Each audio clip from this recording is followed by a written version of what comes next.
बदलापूरच्या दत्तवाडी परिसरात चोरट्यांनी ज्वेलर्स फोडल्याची घटना घडली आहे। शनिवारी पहाटेच्या सुमारास अज्ञात चोरट्यांनी हे दुकान फोडलं असून या प्रकरणी बदलापूर पूर्व पोलीस ठाण्यात गुन्हा दाखल करण्याची प्रक्रिया सुरू आहे।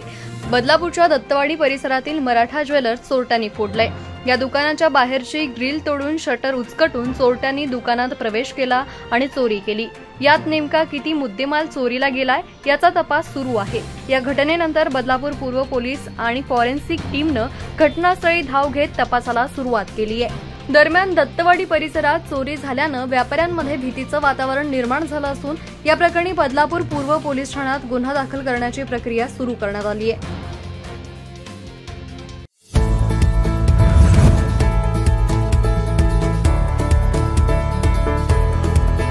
संघर्ष केल्याशिवाय यश कधीच मिळत नाही, त्यामुळे कधीही हार मानू नका। बातमी म्हणजेच एकमत न्यूज।